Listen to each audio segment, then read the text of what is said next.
Saudara-saudara yang terkasih dalam nama Tuhan kita Yesus Kristus, hari ini kita bersyukur karena kita bisa kembali datang dan merenungkan firman Tuhan bersama-sama dalam program belajar Alkitab bersama Renungan Satu Pasal Satu Hari.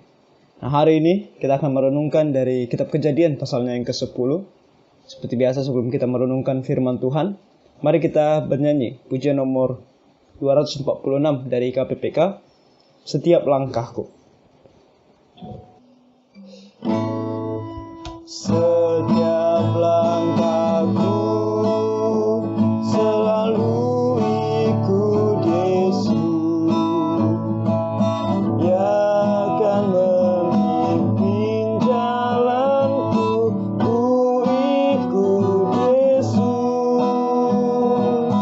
Setiap langkah waspada, setiap langkah berdoa,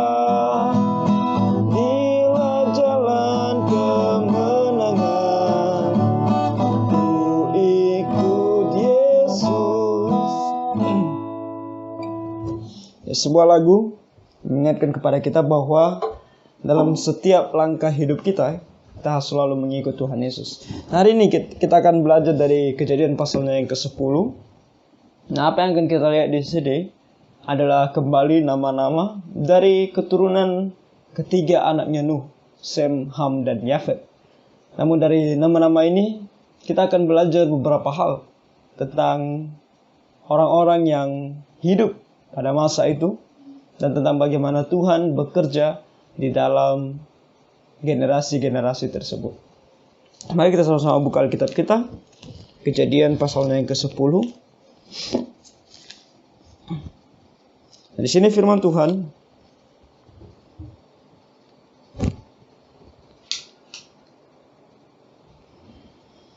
ayat 1. Inilah keturunan Sem, Ham, dan Yafet, anak-anak Nuh. Setelah air bah itu, lahirlah anak-anak lelaki bagi mereka. Jadi setelah air bah, anak-anak Nuh mereka berkeluarga karena mereka memiliki istri, dan kemudian mereka melahirkan anak-anak lelaki bagi mereka. Nah, keturunan Yafet ialah Gomer. Nah, di sini kita melihat bahwa ternyata walaupun yang disebutkan Sem, Ham, dan Yafet, anak pertama Nuh bukanlah Sem, melainkan Yafet. Dialah yang sulung di antara ketiga anaknya Nuh.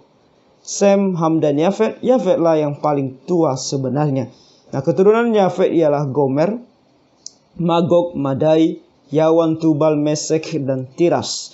Keturunan Gomer ialah Askenas, Rifat, dan Togarma. Keturunan Yawan ialah Elisa, Tarsis, orang Kitim, dan orang Dodanim. Dari mereka inilah berpencar bangsa-bangsa daerah pesisir. Itulah keturunan Yafet, masing-masing di tanahnya, dengan bahasanya sendiri menurut kaum dan bangsa mereka. Nah, ketika dikatakan firman Tuhan bahwa mereka seturut dengan bahasanya sendiri menurut kaum dan bangsa mereka, ini adalah kembali suatu hal yang akan terjadi ke depan, yaitu di pasalnya yang ke-11 ketika Tuhan akan memisahkan mereka dan mengkacau balaukan bahasa mereka. Jadi ini seperti intisari atau ini seperti ringkasan dari apa yang akan terjadi ke depan. Tapi Tuhan mengatakannya di sini sebab Dia sedang berbicara tentang generasi-generasi anak-anak ketiga anak-anaknya Nuh.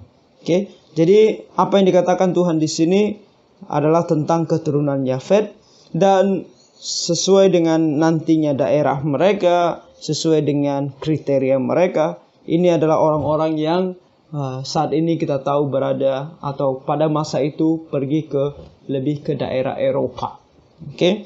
Nah, keturunan Ham. Jadi anak kedua ialah Ham, bukan Sem. Nah, tapi Sem, Ham, dan Yafet. Nah, ini adalah kedua adalah Ham.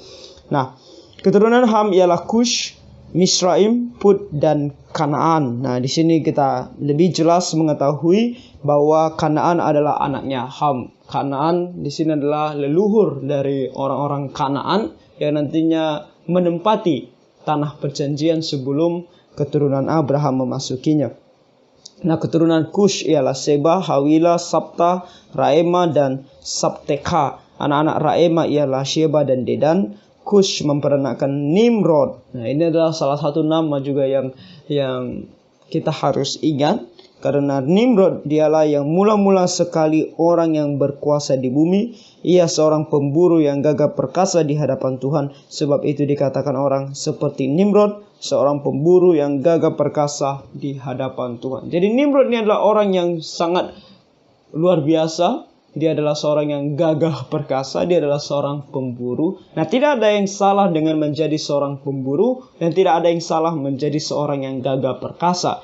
Namun apa yang akan dilakukan oleh Nimrod di kemudian hari, itulah yang akan menjadi masalahnya. Ketika kesombongan dan rasa ingin menjadi seperti Tuhan menghampiri, dan mereka berbuat dosa di hadapan Tuhan. Nah, di sini dikatakan bahwa mula-mula kerajaannya terdiri dari Babel. Nah, Babel di sini berbeda dengan Babel yang kita ketahui pada masa nantinya bangsa Israel akan dihancurkan. Nah, Babel di sini adalah Babel yang mula-mula. Nanti pasal 11 kita akan lihat tentang menara Babel. Kemudian ada Erech dan Akkad, semuanya di tanah Sinear. Dari negeri itu ia pergi ke Asyur, lalu mendirikan Niniwe, Rehoboth Ir, Kalah dan Resen. Di antara Niniwe dan Kalah itulah kota besar itu. Misraim memperanakan orang Ludim, orang Ananim, orang Lehabim, orang Naftuhim, orang Petrusim, orang Kasluhim, dan orang Kaftorim. Dari mereka inilah berasal orang Filistin. Jadi orang Filistin berasal dari keturunan Ham. Dan kemudian Kanaan memperanakan Sidon, anak sulungnya, dan Het, orang Het, serta orang Yebusi, orang Amori dan orang Girgasi, orang Hewi, orang Arki, orang Sini, orang Arwadi, orang Semari, dan orang Hamati. Kemudian berseraklah kaum-kaum orang Kanaan itu. Daerah orang Kanaan adalah dari Sidon ke arah Gerar sampai ke Gaza, ke arah Sodom Gomora, Adma, dan Zeboim sampai ke Lasa. Itulah keturunan Ham menurut kaum mereka, menurut bahasa mereka, menurut tanah mereka, menurut bangsa mereka. Jadi di sini kita ketahui bahwa mula-mula yang menduduki tanah perjanjian, kemudian sampai ke Mesir, sampai ke Libya, bahkan sampai ke Afrika adalah keturunan dari Ham. Dan tanah perjanjian ini sebenarnya sudah direncanakan oleh Tuhan untuk diduduki oleh umatnya, yang nanti kita tahu berasal dari keturunan Shem. Namun pada awalnya Tuhan mengizinkan orang-orang dari keturunan Kanaan untuk mendudukinya. Oke, ayat 21 menjelaskan tentang keturunan Sem. Nah, ini adalah keturunan yang dipilih oleh Tuhan, yang darinya nantinya lahirlah Abraham, dan kemudian darinya nantinya lahirlah Sang Mesias. Oke. Nah, lahirlah juga anak-anak bagi Sem, bapa semua anak Eber serta abang Yafet. Nah, ketika dikatakan sini bapa dari semua anak Eber, Eber dalam tulisan Ibraninya atau dalam bahasa aslinya ini artinya adalah anak-anak Ibrani. Jadi apa yang dimaksudkan oleh Tuhan di sini adalah dia sudah menubuatkan bahwa dari keturunan Sem ini akan lahir bangsa Yahudi, orang-orang Ibrani. Oke, dan keturunan Sem ialah Elam, Asyur, Arfaksad, Lud, dan Aram. Keturunan Aram ialah Us, Hul, Geter, dan Mas. Arfaksad memperanakan Selah, dan Selah memperanakan Eber. Bagi Eber lahir dua anak laki-laki. Nama yang seorang ialah Pelek, sebab dalam zamannya bumi terbagi, dan nama adiknya ialah Yoktan. Nah, Pelek pada zamannya bumi terbagi, maksudnya bumi terbagi di sini adalah ketika nanti menara Babel terjadi dan Tuhan menyerahkan bangsa atau keturunan-keturunan mereka dan mengkacau balaukan bahasa mereka. Oke, Yoktan memperanakan Albodad, Selef, Hazar, Mawet, dan Zerah, Hadoram, Uzal, dan Dikla, Obal, Abimael, dan Sheba, Ofir, Hawila, dan Yobab. Itulah semuanya keturunan Yoktan. Daerah kediaman mereka terbentang dari Mesa ke arah Sefar, yaitu pegunungan di sebelah timur. Itulah keturunan Sem menurut kaum mereka, menurut bahasa mereka, menurut tanah mereka, menurut bangsa mereka. Jadi ini adalah daerah dari Mesopotamia ke Asia. Oke. Nah, Mesopotamia kita tahu itu sekarang daerah dekat Iran di sana. Mesopotamia itu yang ada dua sungai, yaitu Tigris dan Efrat. Sungai Efrat. Nah, di sana. Dan kita tahu nanti bahwa Abraham juga datang dari sana. Jadi ini adalah keturunan Sem yang Tuhan telah pilih untuk menjadi keturunan yang akan membawa Sang Mesias. Oke, itulah keturunan Sem menurut kaum mereka, menurut bahasa mereka, menurut tanah mereka, menurut bangsa mereka. Ayat 32 terakhir, itulah segala kaum anak-anak Nuh menurut keturunan mereka, menurut bangsa mereka, dan dari mereka itulah berpencar bangsa-bangsa di bumi setelah air bah itu. Jadi setelah air bah, ketiga anaknya Nuh, Sem, Ham, dan Yafet melahirkan keturunan bagi mereka. Dan kita tahu bahwa keturunan yang dipilih oleh Tuhan adalah keturunan Sem. Jadi ini memecahkan teka-teki yang sempat kita tanyakan, siapakah anak pertama, apakah Sem atau Yafet. Jelas di sini bahwa anak pertama bagi Nuh adalah Yafet, anak keduanya Ham, Sem adalah anak terakhir.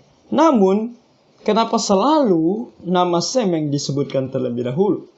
Nah, kita juga tahu di sini dari apa yang kita baca di sini bahwa kenapa nama Sem yang disebutkan terlebih dahulu? Karena di mata Tuhan, Sem adalah anak yang sulung. Dalam artian karena dari keturunan Semlah Tuhan Yesus akan lahir.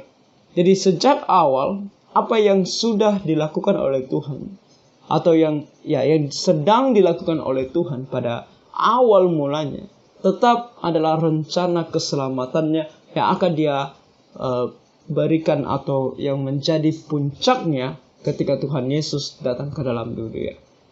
Jadi kita bisa katakan keseluruhan Alkitab ini dituliskan atau menceritakan kepada kita tentang bagaimana Tuhan dari mulanya setelah manusia jatuh ke dalam dosa itu menunjukkan rencananya yang luar biasa untuk menyelamatkan umat manusia, yang puncaknya terjadi ketika Tuhan Yesus datang ke dalam dunia. Dalam sepanjang sejarah mulai dari Adam dan Hawa, dia selalu menunjukkan rencananya yang luar biasa ini. Dan semuanya konsisten. Dari awal sampai nanti Tuhan Yesus datang kembali, akan ada generasi-generasi tertentu yang Tuhan pilih, yang dari mereka lahirlah Sang Mesias. Dan Tuhan selalu menunjukkan akan hal itu. Nah, dari sini kita belajar kasih Tuhan yang begitu besar kepada kita umat manusia. Sesegera setelah Adam dan Hawa jatuh ke dalam dosa, dia langsung memberitahukan mereka janjinya bahwa anak dari keturunan si perempuan, seorang dari keturunannya akan menghancurkan atau meremukkan kepala si ular. Dan kemudian dari hari ke hari atau generasi ke generasi, dia selalu menunjukkan bahwa janjinya ini benar dan akan terjadi. Dan dia selalu pilih dari generasi siapa ke generasi siapa. Nah, bukan berarti generasi yang lain tidak penting atau orang-orang lain tidak penting. Bukan, karena memang seorang manusia itu lahir dari satu generasi. Jadi Tuhan hanya memilih ada generasi tertentu yang dimana Tuhan Yesus akan lahir. Lalu bagaimana dengan generasi yang lain? Generasi yang lain juga penting. Mereka tetap bisa menjadi anak-anak Tuhan. Mereka tetap dikasihi dan dicintai oleh Tuhan kalau mereka percaya kepada Tuhan. Jadi bukan berarti Tuhan membuang generasi yang lain. Tidak penting generasinya Yafet, tidak penting generasinya Ham.